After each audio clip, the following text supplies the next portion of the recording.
What's going on, guys? Welcome back to the show. Today I have with me Pat. Pat, welcome to the show, dude. Thank you very much. We finally got it lined up. We had Yeah, a yeah, few yeah, yeah. crisscross, but I appreciate you having me on. Yeah, man. I have been following you for a long time, but I selfishly and it's always just a good podcast intro to talk a little bit about your background, your story, what you do now, how you became so passionate in fitness, and classic podcast intro stuff. Let it rip. For sure. Yeah, so it's long-winded, but I'll kind of summarize it. So I've been around the pond a little bit. I'm hailing from Ireland, so I have this weird halvesy accent. I was born in Boston, so moved back to Ireland very young, lived most of my kind of adolescent life there, and then I ended up moving back here about 5, 6 years ago. So I have this weird accent where when I go back to Ireland, they call me a Yank, and when I come here, they're like, "You're an Irishman." So it's like this weird mold. But yeah, so I'm a performance nutritionist by trade, sports performance nutritionist, but I help a wide range of people. I don't just focus on athletes. I've been doing it for about 10 years. So I've been coaching for about 10 years now. Started when I was 20. I have my master's degree in nutrition and a postgraduate degree in sports and performance nutrition. Last year, I was out in Vegas at an NBA performance facility. So that was definitely one of the highlights. That was cool as shit. I was working with a bunch of NBA guys. But it was amazing for 3 to 4 months in the summer, meeting all these guys. It's their off season, helping them fuel, giving them supplement plans. And then 8 months of just nothing in the winter, really. So, and I was kind of getting away from coaching. I couldn't really work privately at that time because I was so busy during the summer. And, there was a conflict there. So I said, you know what? I want to get back to what I love doing and just helping people privately. So I do that. I work with Clean Health as well. Are you familiar with Clean Health? So that's like a nutrition education company for coaches. It's based in Australia, but they service international as well. They have courses here in the US, but basically I'm just in the back and I just build the courses with them. I make sure they're all evidence-based, they're all high quality. And that's really cool because I'm just studying and diving into the research all day. That's awesome. I'm going to poke around a couple things there. Yeah, Tell me yeah. about working with these NBA, you said? Yeah, NBA and NCAA, so Division One guys who were trying to make drafts. So around when was it? July, March, April. So around April, sorry, we would have a bunch of the guys who finished the tournament, March Madness. Top guys, like starting point guards on the big names that were in the tournament, and they would come into us. And basically, my goal with all of those, from a nutrition perspective, I was the director of nutrition, was just to get them in the best possible shape.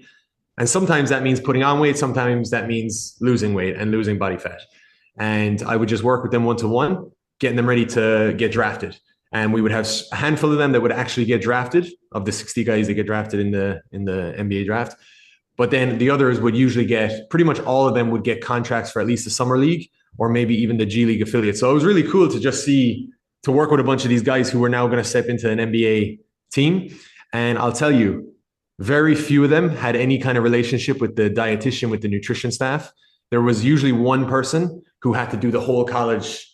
And I'm talking big names like, Duke, North Carolina, all these. A lot of times the nutritionist has to do the football team. They might have a team, but they might have to do the football team, the soccer, the basketball, the baseball. So they don't have a huge amount of time with the individual. There are some universities where it's just for the basketball, but a lot of these guys, they just, basketball notoriously, those athletes, they can eat whatever they want. And so they do. So they don't really have much nutrition knowledge, So it was fun. It was really fun. I think there's somehow both of these tend to be like common thoughts, is that these are just genetic freaks that do whatever they want to eat McDonald's, and it doesn't make it. They don't give a shit about nutrition. They don't focus. They train like shit. Their training sucks. Yeah. And then there's the other side of it, of like, oh, these are the top of the top of the top. They must be getting and doing the best things. And they have the best trainers and the best nutritionists, and they take everything super seriously. And ironically, those are two like obviously polar opposite points of view. You're kind of leading into more of that first one of saying, hey, like these guys didn't really have a super big handle on these are guys at the top of the top of the top of their game, trying to go to the tippy top of the game.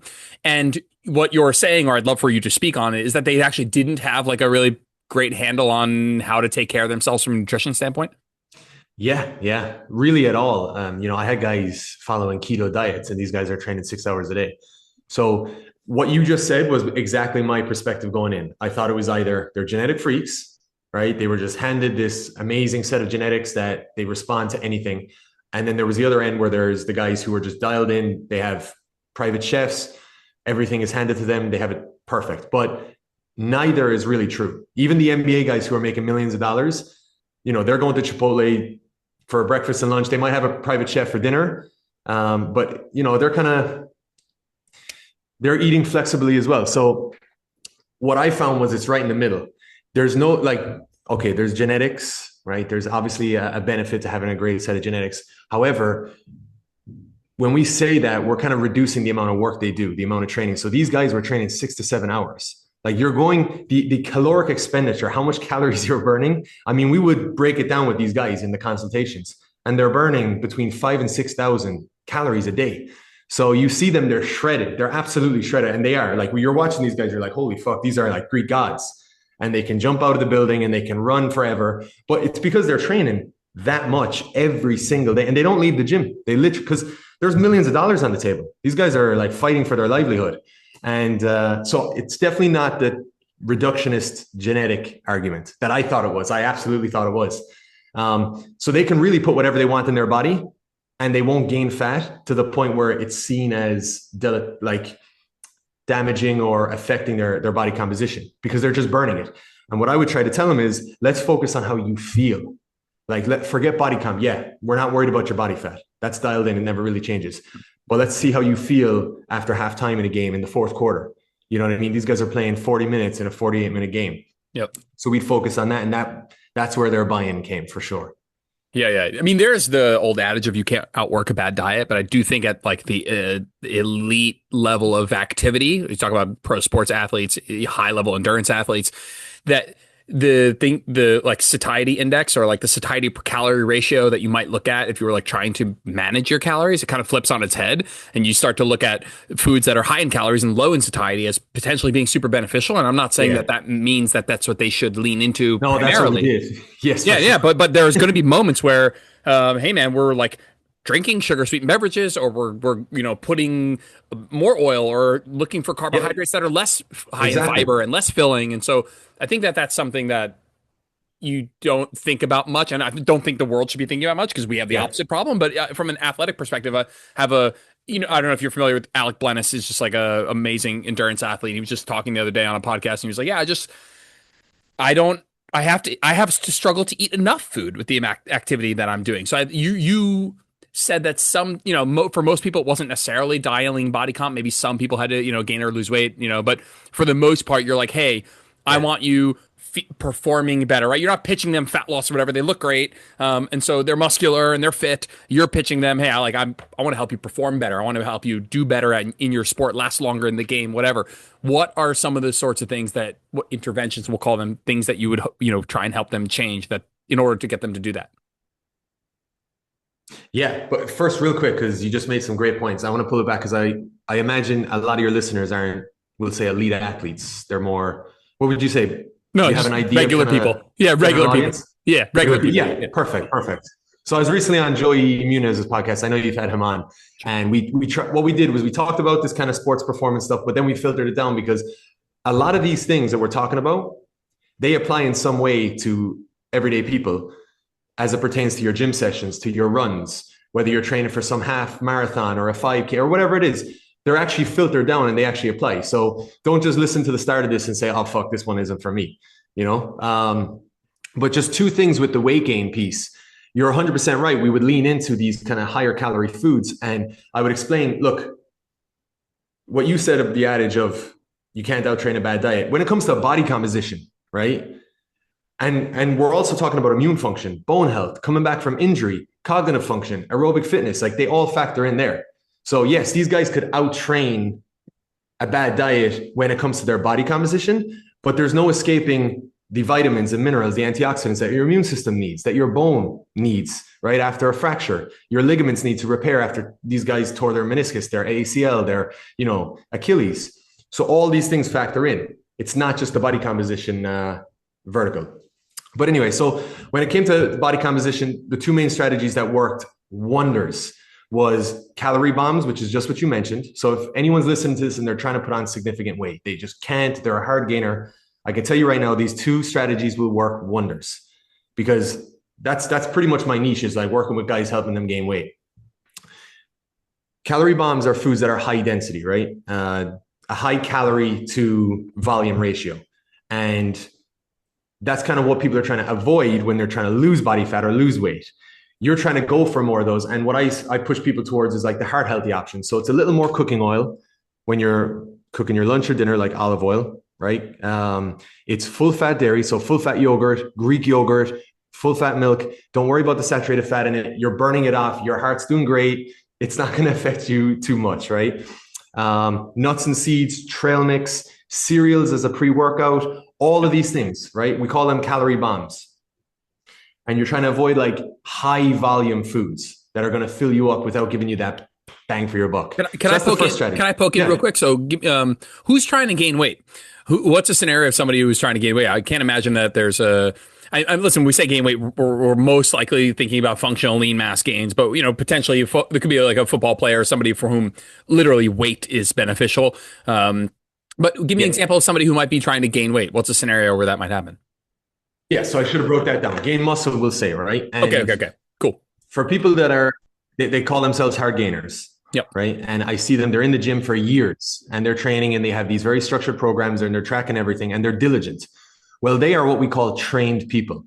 So you can't be eating in maintenance or a caloric deficit and just rely on your training to produce that mass gain, that muscle mass gain. You have to go into these phases. And they don't have to be bodybuilder bulks and bodybuilder cuts. They're filtered down versions of that, right? So they're kind of bulks and they're cuts because your body needs a surplus of calories. It needs sufficient protein to signal for those growth processes to occur. And that paired with the training, that's where you're going to see the growth. And then at a point, you turn around, you say, okay, now I'm going to work on maintaining the muscle mass, but reducing the fat mass. And you go into those little caloric deficits. But what happens is people either they don't focus on the diet. They just go hard at the gym.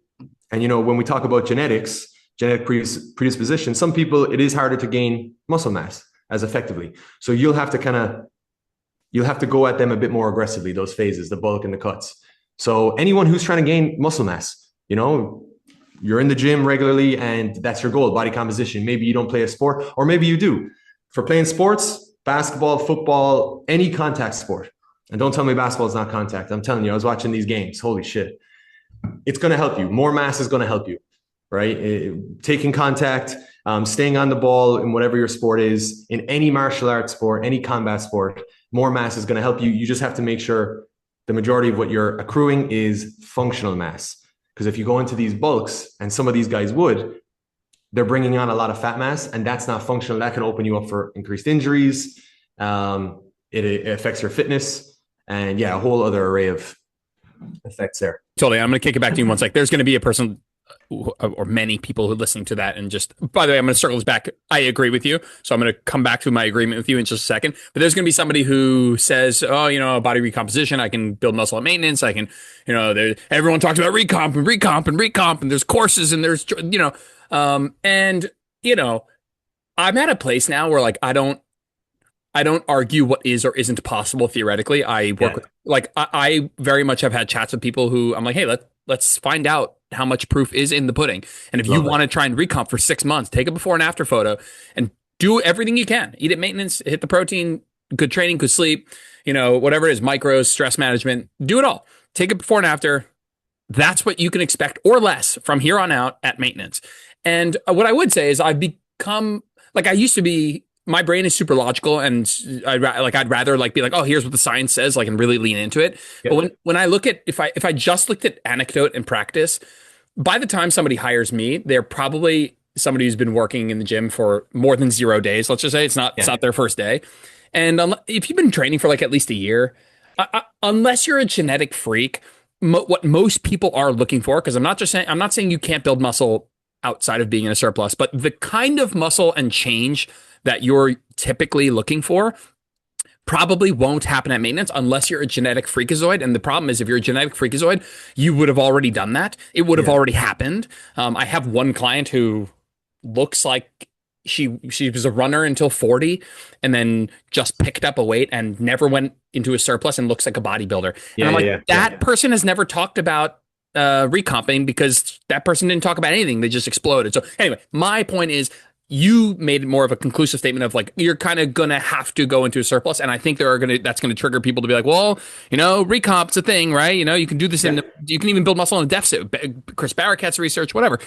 I would agree, though, that practically speaking, after a couple years of hard training, if you're looking to grow an appreciable amount more muscle, not like a theoretical amount, an appreciable, tangible, something you can see in the mirror and feel in your life, Yeah.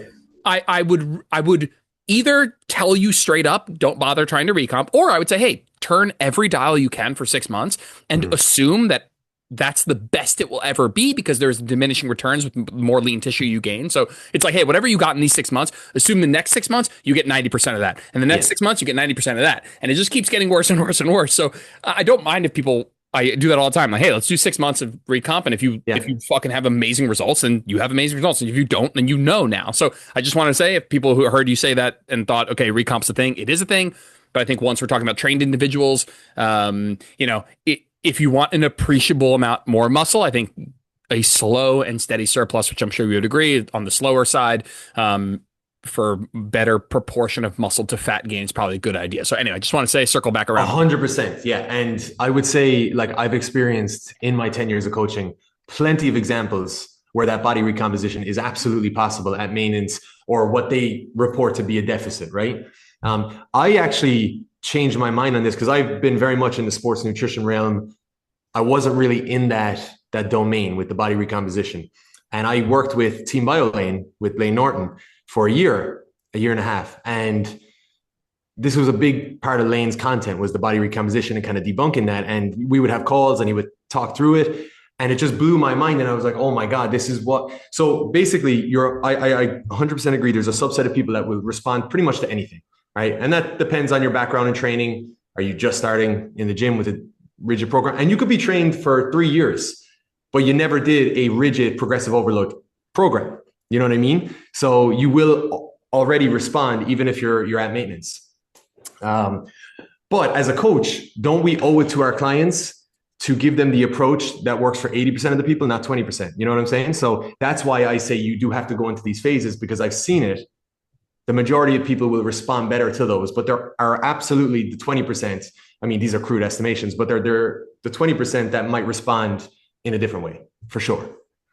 Yep. Yeah. Yep. Agreed. Where were we? I think we were talking about somebody who needed to build muscle, somebody who Yes. needed to Yes. gain weight. And you said you guys were doing some sort of just some calorie bombs looking for Two some like more. strategies. Yeah. Yeah. Yeah. So the one strategy was the calorie bombs and kind of looking past labels on foods, because that's another big thing these guys would have coming in.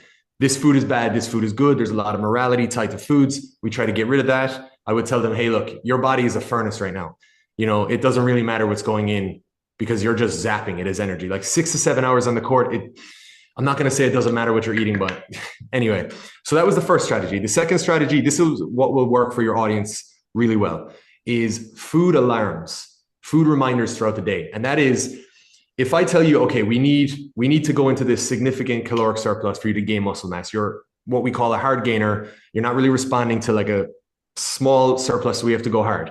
People right then imagine, especially if they've been hitting their head against the wall trying to gain weight for years, they're imagining these massive plates of chicken and rice, these very bland meals. And what happens to these people? Now, those who are trying to lose weight for years, you're not going to understand this, but they actually have this fractured relationship with food, the same way that people who are always starving themselves do, where they actually become like, they resent their food. They resent eating. They hate it. And so what I'm trying to do there is I say, hey, instead of us loading up the plates at breakfast, lunch, and dinner, why don't we have a small breakfast, small snack, small snack, small lunch, small snack, snack, small dinner, snack, evening snack. And they're like, okay. And what I tell them is every time you finish something significant in the day, whether that's a lot of these guys were in classes, right? Or the workouts, or if you're working a remote job, you finish a meeting, it's an alarm bell to go and get 200 calories. And it can be through, granola bars. It could be a small bowl of cereal. It could be flapjacks, fruit, some drinks, smoothies, whatever. Just, they all add up. They all add up at the end of the day. And this worked extremely well because the guys could get on board with that. I wasn't just giving them 2,000 calorie meals, 2,000 calorie shakes. It was just food alarms throughout the day. And I tell you, this kind of just, I happened upon this, and it's probably the most effective strategy. It's interesting. It is just funny, and I will be grinning at the just like the opposite of things you Yeah. do that the Yeah. general population at large should be thinking about. But of course, it's good to remember that there are alternative contexts, and I think it's just when people are like, "Oh, listen, I don't release the video, but if you could watch the video of the podcast so far, you'd see that I've been sipping out of a gallon jug of orange juice since the beginning of this podcast, and that is because I'm currently moving more than ever before. I'm in my cardio bunny era, so I'm Okay. still lifting, but Hybrid athlete. I'm in the hybrid era, Okay. Okay. so I'm at that position where I've had to rethink some of my calorie intake and had to eat more at meals, more liquid calories, doing some of these things. Absolutely.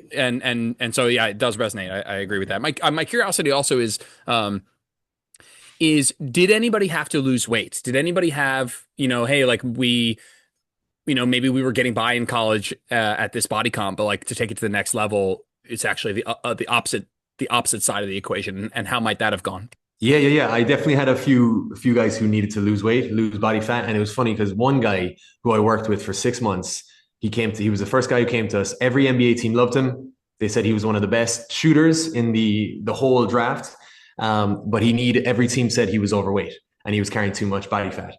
And this is the guy who came into me and he was following the keto diet, these extreme rigid diets, and he was a gym rat. He would not leave the gym. He was 9 a.m. on the dot. He'd be in there. He'd be on the treadmill. Then he would go onto the court, back onto the treadmill, do a lift, court, and then another court. And I was like, oh man, this guy's running his body into the ground.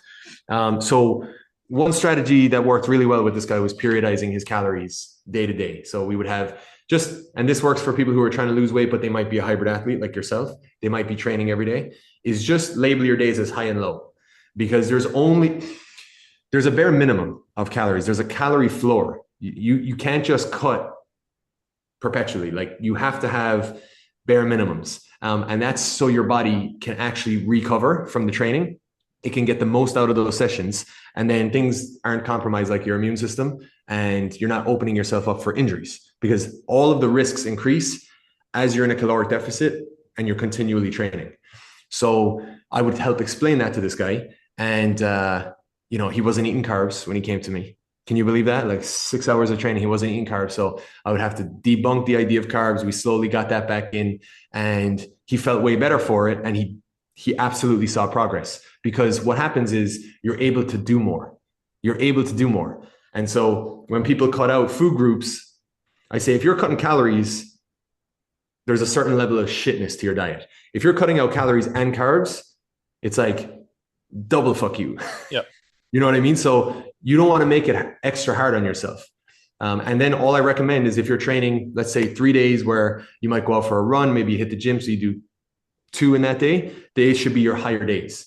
And let's say you're aiming for 2,200 calories, that's your deficit. Well, then maybe it's 2,600 on those days and 2,000 on the lower days, because your body needs that fuel acutely. So after you work out twice that day, your body needs to restore those carbohydrate stores. We call it glycogen. Yep. Do you find that's like an appeal to performance and adaptation, and that may sometimes run up against a competing hunger distribution across the week? Do you ever find people are like, you know what, I like the idea of this acute nutrition going towards my training on the days where I need it, but like I'm even more hungry on a rest day? Or do you find that this was such an elite level athlete that there was a bit of manual override of like, I'm going to do what I got to do because my life's on the line? 100%. I mean, he was probably going 2,000, 2,200 every day. Yeah. So for me to say, we're just going to stick at that for the lower days and then go for the higher, it was fine. But I 100% get your point. For those people, we're just focusing on the opposite things we talked about earlier. Yep. You want those high volume foods. You want to get them. You want to stretch those 2,000 calories as much as possible. Yep. On the lower days. Yeah. Yeah. Anything else that you feel like this experience taught you about elite athletes, or things you learned from elite athletes that you now take with you to coach, non-elite athletes, we'll say? Yeah. Yeah. The biggest thing, and this is something I've always maintained, but I just got to see it firsthand in that experience, was we're always looking at how our body is looking, and we're forgetting about how we're feeling. And how we're feeling is so important because the number one factor determining weight loss success, fat loss success, is adherence. That's the number one factor. Like, would you agree with that? Just Oh, adherence for to sure. any given, yeah. So if you're looking for maximum adherence to produce maximum movement on the scale, you have to feel good. You can't be dragging yourself to the gym cold, shivering, Mm. hungry, Yeah. pissed off. It's That's great in a vacuum if you can maintain that for 12 weeks, like you'll see insane progress. But how long can you realistically maintain that without crashing out? And it's the crashing out where the real regression on the scale occurs, where it's, a week or two that you fell off because you just couldn't maintain this approach. So that's the biggest thing I saw is these guys would come to me and, they're like, Patrick, look, I'm good. But then I would say, all right, how do you feel? So instead of Chick-fil-A today, like have this meal. We would have prepped meals in the facility and they would try and they'd be like, holy shit, yeah, like I don't have this big, knot in my stomach. I can actually last the full game. I'm feeling great. So that works really well for my fat loss clients as well. I have a lot of people come to me and they're eating very low carbs and very restrictive diets, and I say, okay, let's bump up carbs and we'll keep calories where they are. And I'm just focusing right now on how you're feeling, and they feel better. And then it's at that point that we really focus on the cutting down. And they're cutting then from a very healthy place rather than just cutting from bare minimum where they were at, hitting their head against the wall. Yeah. So I think that's the number one thing I took away. It was just great because I've been preaching that for my entire career, and to see it firsthand was awesome. Yeah, Yeah.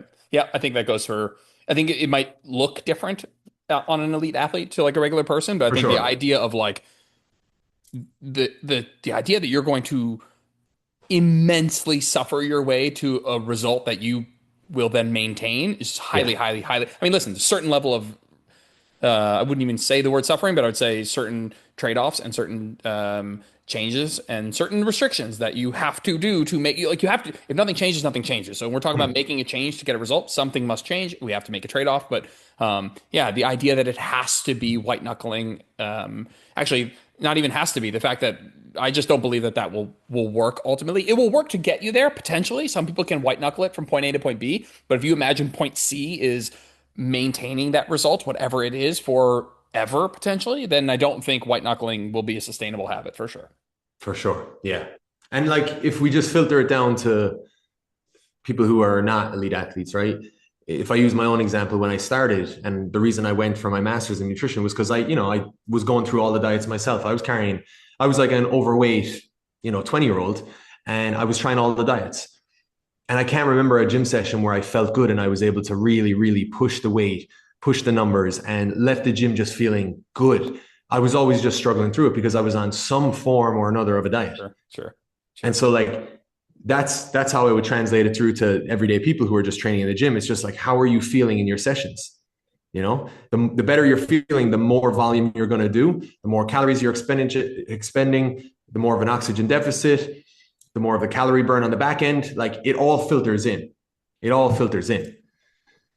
Speaking of speaking of not doing things in a very extreme way, this will be a really nice pivot to the main topic for today, which we waffled into 30 minutes in here, is 75 hard.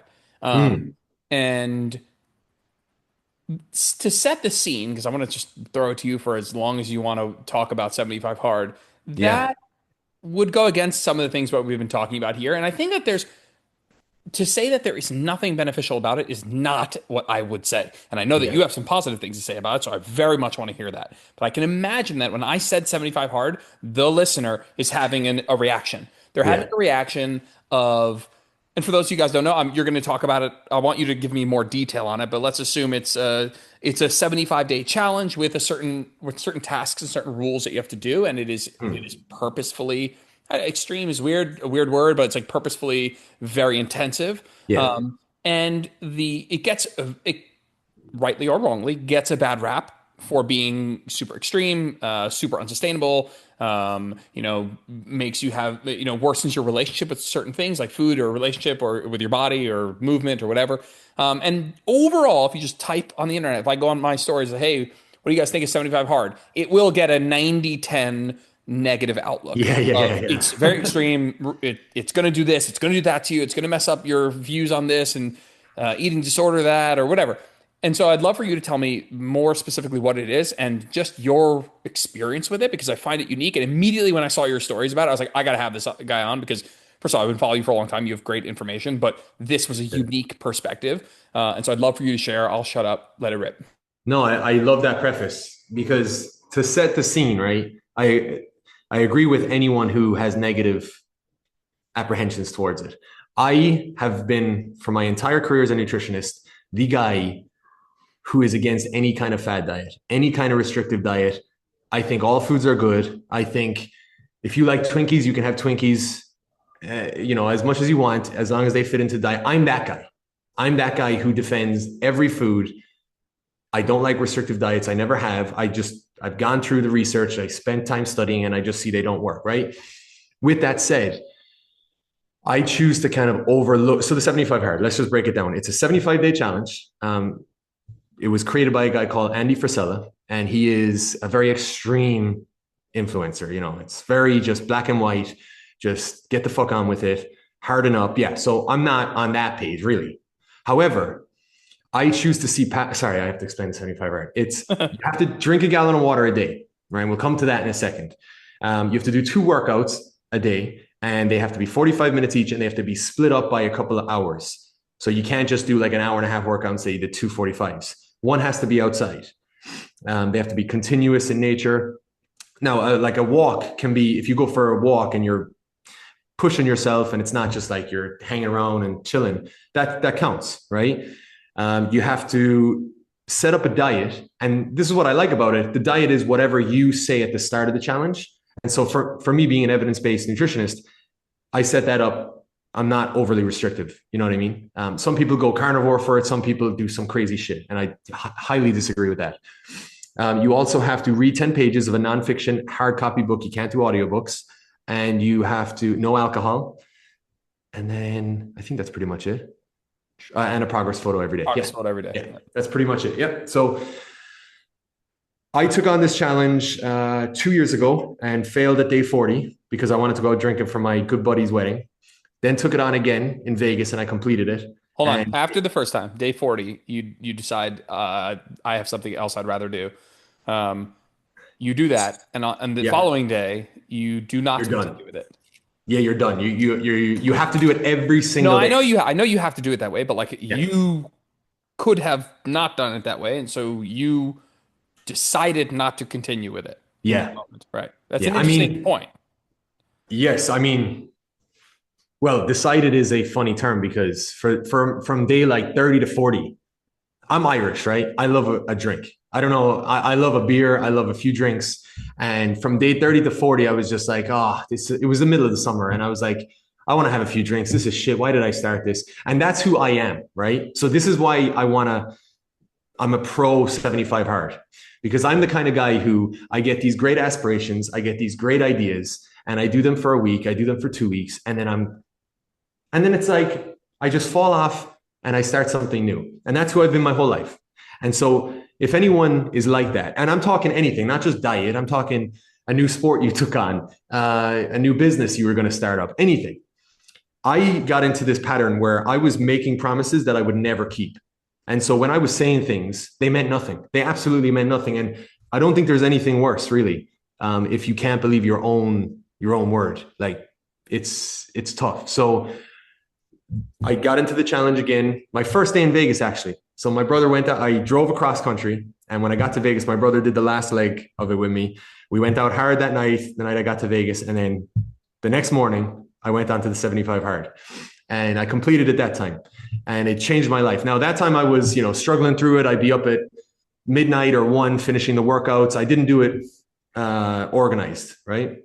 This time I'm on day 46 and I'm smashing it. So I'm getting up in the morning and I'm getting my workout done, half my water gone down the hatch, read my 10 pages progress photo, and I'm like bodying it. I'm on the offensive with it. And all I'm seeing is I don't care about the body composition. I don't care about any of that, all those improvements. All I care about is that on the days where I can't, and I'm telling myself, oh man, you can't do it. We'll just start it again in the winter. I fucking do it. And so what I'm doing is I'm building trust with my word again. And that's the only bit, like for me, that's the biggest thing with the challenge. So it doesn't really, I see past the gallon of water because a gallon of water isn't healthy. You know, my fiance is 100 pounds. Like, so a gallon of water for someone who's it's ridiculous, you know? Yeah. So I definitely think that I have two friends who just started it after watching my stuff, and I'm like, and they're both women, and I'm like, you got to use half your body weight in ounces. Don't go for the gallon; it's unhealthy, and that's okay. You know what I mean? So yeah, that's my rundown of the challenge. So it's a very interesting thing. First of all, the idea of I struggled to keep promises to myself, and that was starting to have an impact on me emotionally of Mm-hmm. what you felt about yourself is deep, and I think that that's something that if people want to change their lives, change behavior, that's something they need to confront. Is the power of their word to themselves, not to a coach, not to something external, to themselves. The interesting thing is there's many schools of thought around how to improve that, right? Mm-hmm. Self-efficacy, belief in yourself, trust in your own word. What you did, I find, and is interesting, is when faced with the inability to, or the idea that you don't keep your word to yourself, that you're like, hey, I'm struggling to follow through, instead of lowering the bar and making easier Mm. promises that would give you a higher win rate, right, higher percent chance of winning, you went up and you said, I'm gonna go for the higher risk, high reward, right? Yeah. And so if I'm gonna do all these things, and I think that each one of these things individually could be a little bit challenging, but wouldn't be crazy. But all of them together, this is a challenging thing, Yeah. even for you with like a presumably on average a little bit, a few more ducks in a row. Like you're probably making a logical choice around your diet changes. You know, you understand the benefits of drinking water and can tell yourself why it's important. You at least have a relationship with working out, and so you went the other way. So I'm interested in this like moment where you're like, hey, I failed this thing. I'm feeling, presumably, again, correct me if I'm wrong, but you're like, hey, I'm feeling kind of shitty about quitting. Um, and I really want to keep the promise to myself. You didn't say, let me make this easier. Let me do 60 hard. Let me do 50 hard. Or let me do 75 hard with three of these things. Talk me through the decision to reach upward for something really, really challenging. That's such a good point. I haven't really even thought of, and I'm just listening to you now. I'm starting to see a pattern. So I think that maybe part of the reason that I wasn't keeping promises is because the promise was always too high reaching, high achieving. You know what I mean? So maybe sometimes these promises aren't achievable enough, and there should be a more approachable first step. You know what I mean? So that's really interesting, and that definitely kind of, now that I say it out loud, that's my pattern for sure. But then just to give myself a little pat in the back, I've always been someone who throws these kind of crazy goals out there. And what I'll do is, that's why I love having a bit of a platform. I'll always just put them on my story. And people ask me, like my friends and stuff, sometimes they get annoyed because they're always seeing this fucking nutrition shit on my social media and stuff. And they're like, why do Oh, you you mean always your say, job? Like, like, sorry, it's my job, dude. Like, I know, but like, should I, some people have their separate coaching pages. So I was like, fuck that. I'm just going to do my page. yeah, yeah, me too. But I do that selfishly because once I put it out there, I kind of have to stick to it somewhat. You know what I mean? So anytime I ever think, and I think a lot about not doing the challenge, like quitting it and falling off. The number one thing that keeps me on it is like, oh, I posted 45 yesterday. People are going to start asking. No one's going to ask. No one cares. But in my head, they do. So I've been this person who throws these kind of crazy challenges. I mean, you might not like him, but I love David Goggins. I don't like all his craziness about, the diet and stuff like that when he does speak on it. I just love his mentality of like, you just got to get it done. So sometimes I'll just throw a challenge. Like a few years ago, I said I'm going to run a marathon on Christmas Day, and I had 8 weeks, and I ran it myself. And I was slightly hungover on the day. Funny story, but for another day. But for that, it's like what he says is he's putting cookies in the cookie jar, right? So when he does something that he didn't think he could, and he completes it, he has a cookie that he puts in the cookie jar. And anytime he's struggling or not believing that he is a badass, he has that cookie jar like, no, you fucking ran that marathon. No, you did the 75 hard on the first day moving to Vegas. No, you did it when you were feeling low, when you moved back to Boston. Like, I have those in the cookie jar as evidence that I can do whatever I want, that I can achieve whatever goal I set. So you need to build up that bank. You can't just be looking at the bank of the failures.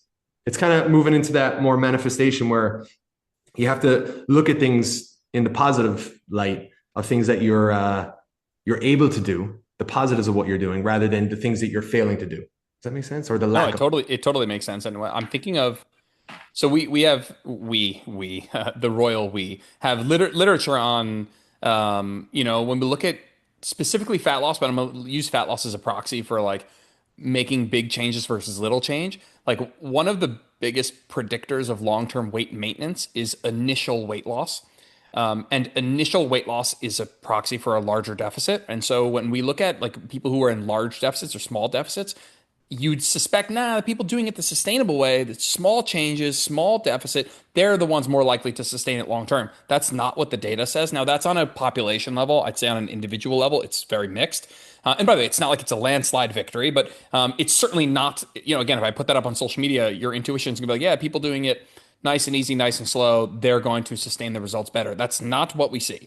And it points to just a very fascinating thing that we are all wired differently, where like making small changes, making big changes is going to work for different people. And if you're working with a client, sometimes, hey, sometimes pushing them to really step up to the plate on something really, really hard ends Yeah. up being a really fruitful thing.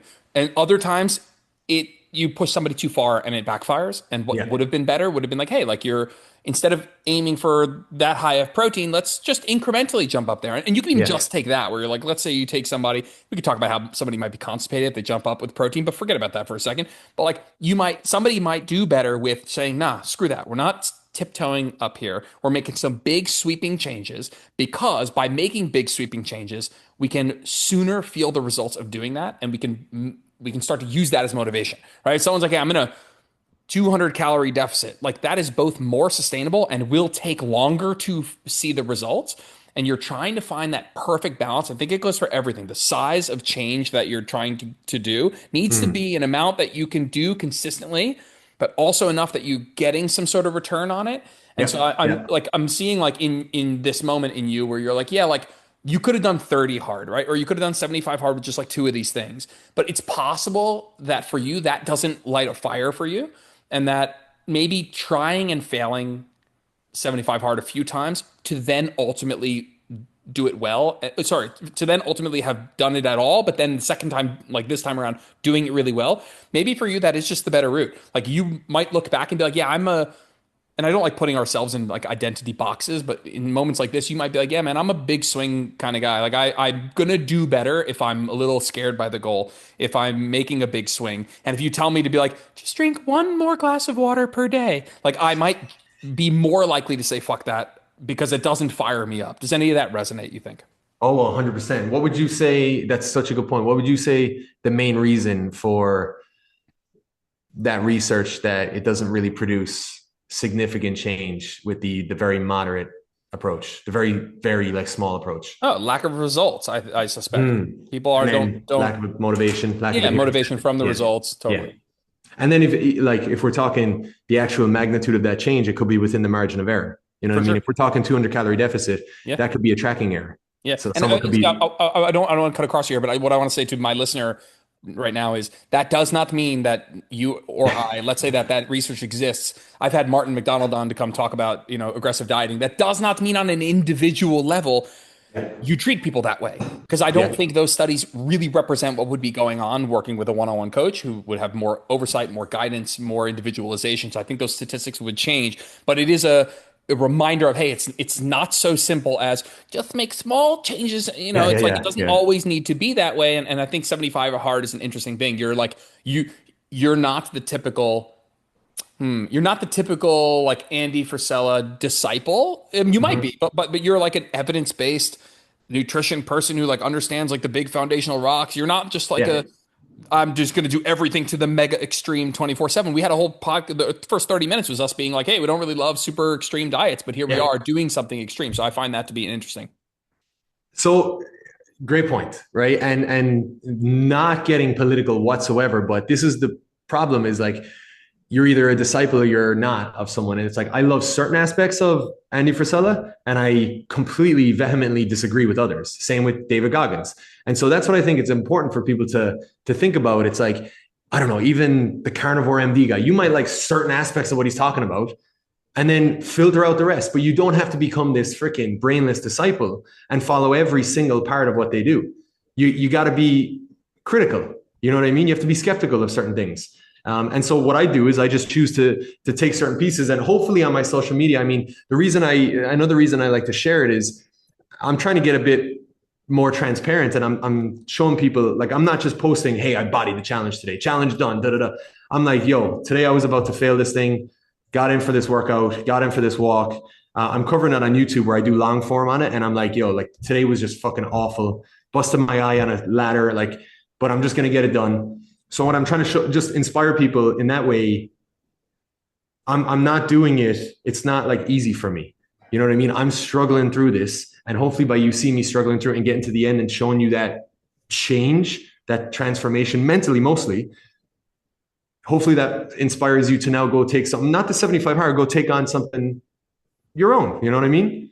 Some challenge for yourself. But I agree with, I think the reason people do better with more aggressive approaches is because they see proof in the pudding right off the bat. And I don't think there's any more motivation than seeing the weight drop, than seeing a body composition improvement, than seeing a change in a progress photo. From my experience coaching, there's no better motivation, for sure. Right. Right. Yeah. You look at something like 75 hard, look at every extreme diet, every extreme protocol. Like the word extreme means like you're going to do a lot and you're going to get a lot. And there's nothing wrong with that ratio of effort to return. The challenging part is doing something extreme that is knowingly unsustainable and transitioning from that and taking the good from it and sustaining those things for the long term. So like there's nothing wrong with doing 75 hard. If you take 75 hard and from day 76, you are more consistent with your workouts, you drink more water, you read more books, like that's awesome. And do you find that to be the case for you, that doing 75 hard is about two things? I bet, is my suspicion, is that it's about sharpening your skills of doing stuff even when you don't want to, and understanding that that's perfectly part of life and something you need to get comfortable with. And then it's about maybe those specific habits, because I think it's more, you can tell me, you're the one doing it, but that it's not as much about the specific habits as it is the doing a thing even when you don't want to. But are there specific things in 75 hard that you're like, no, I actually also like that I'm going to take those habits with me and maybe be able to sustain them for a longer term? 100%. I think what it really shows me is, I mean, the biggest point for me is the keeping the promises and showing that I can actually follow through on something.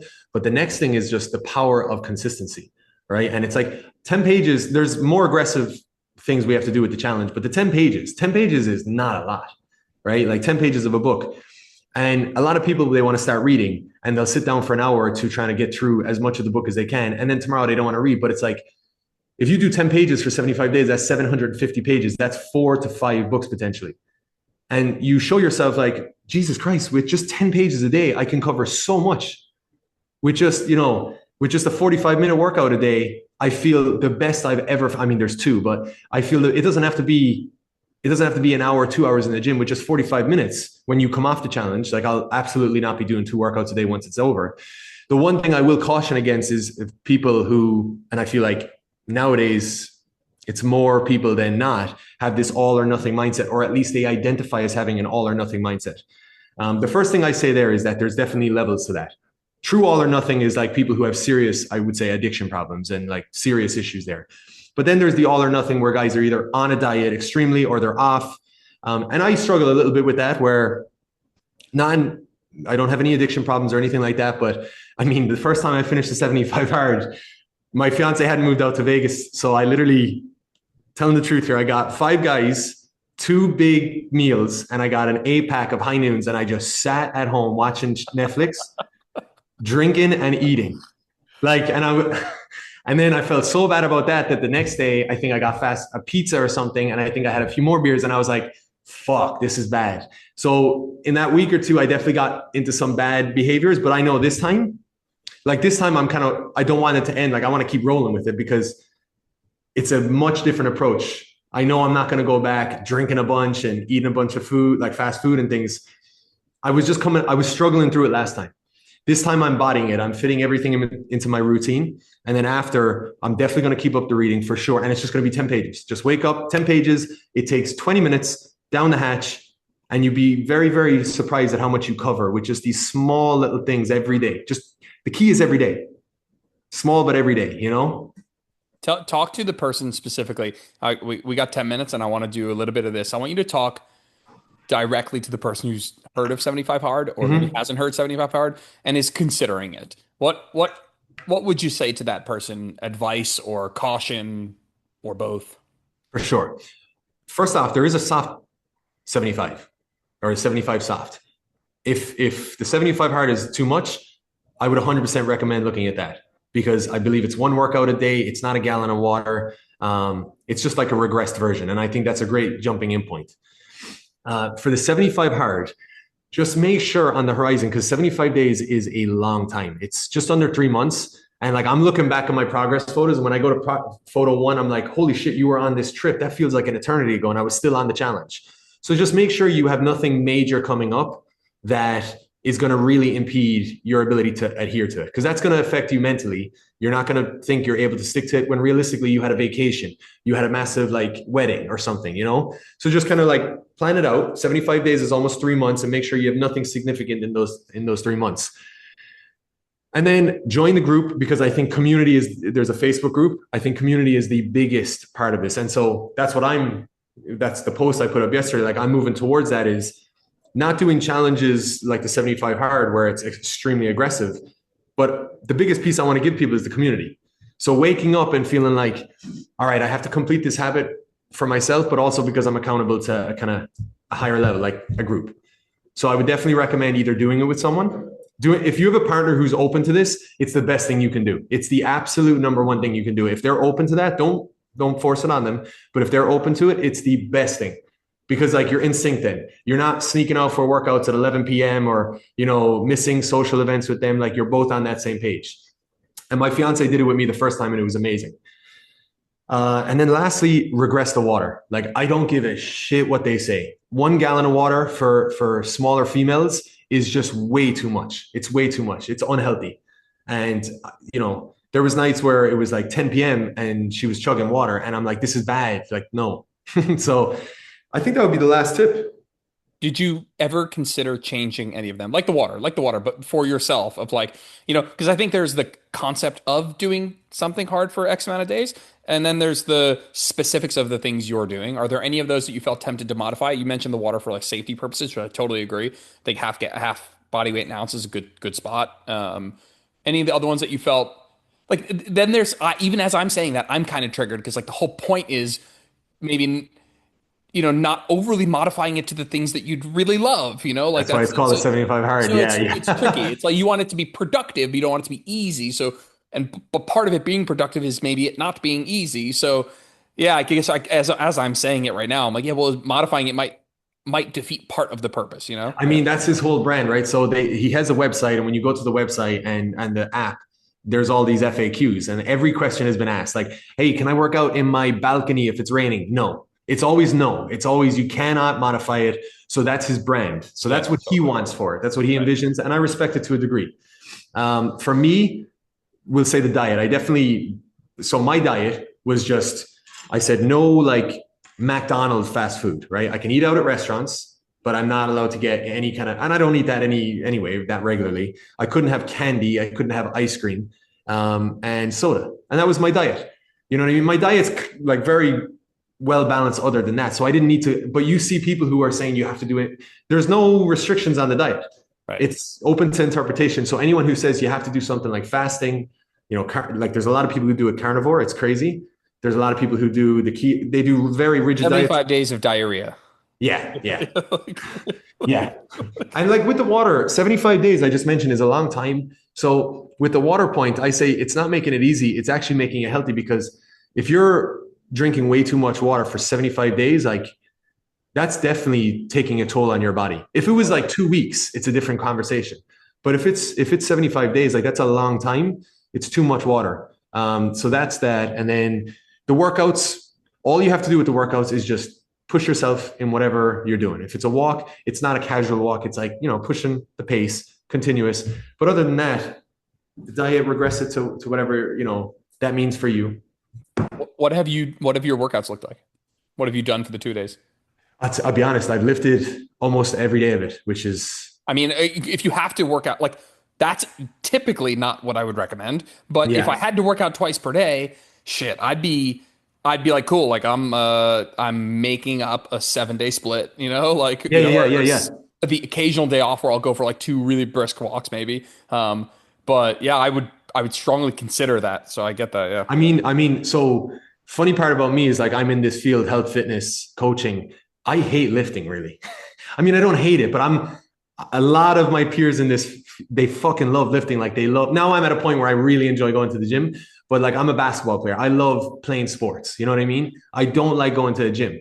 So for me, I was never consistent in the gym in the past 5 to 6 years. In college, I was, so that was part of it. I was like, man, I had CNS fatigue. I was exhausted. Joints are sore. Like but that's part of my journey right now. It's like, just keep going. You've never broken past a month consistently on a program. So now we're going to do it. We're going to do 3 months and we're just going to fucking follow through on that. Yeah. No matter the consequences. Obviously we're not, going to wreck our body, but so that's so I do a lift. I'll usually walk my dog or I'll run.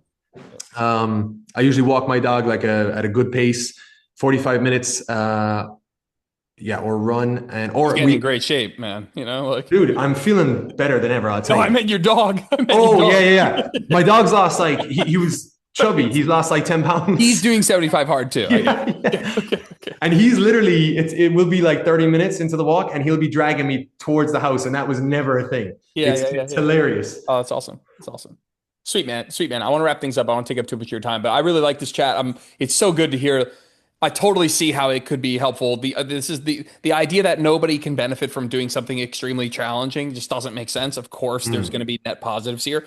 I'm curious where you're at 75 days afterwards, right? I'm curious. Maybe we'll just chit chat about that afterwards because I think that's the real challenge of making it to day 75,000, and still lifting and still reading and still, maybe not every single day for the rest of your life with no days off, but is using this as a jumping off point, and not letting this be the end of this level of commitment to certain things. So I'm looking forward to hearing from you about how you're doing afterwards.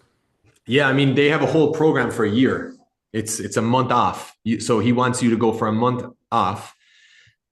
And then as part of the official program, you do 30 days back on the original. Then you move to a higher 30 days, you do another month off. So his idea is so like he has put a lot of thought into this program. So he wants 2 months off in between so that you don't completely regress without this need to log in the app and do it every day. Yep. So there's definitely iterations. I mean, I have this dream. I don't know if I'm going to be able to do it. I'm not saying it for sure now, but I have this dream of doing it for 365 days. I don't know if this is the time, but we'll see. Good luck, man. Good luck. Drop a line on where people can find you, where people can work with you, and we'll get all that stuff out there. Yeah, just Pat Sports Nutritionist. That's my tag on Instagram. Haven't been posting very actively, the past few months, but I'm kind of relaunching that. And then the only other thing right now is the YouTube channel, which is Patrick McCarthy 167. Yeah, I have it on my Instagram bio, and I'm just posting a video a week. And it's just an insight to the 75 hard journey, or I'll just break down, I just took people on my grocery shop the other day. So that's pretty much my only 2 links. It's nice. I don't have these fucking massive list of like, get my ebook, it's just like 2 things. If you want to follow along, we'd love to have you. But I appreciate you having me on, my man. Cool, man. It's good to get to know you, good to chat with you. And I know people will enjoy the chat. So thanks for coming on, dude. Absolutely. Thanks for tuning in to this episode of Where Optimal Meets Practical. If you liked the episode, it would mean the world to me if you posted a screenshot to your social media or left a 5-star review on iTunes. That stuff really helps. If you ever want to get in touch with me, just shoot me a DM on Instagram @JordanLipsFitness. I'm always around to chat. Thanks, guys. Have a good one.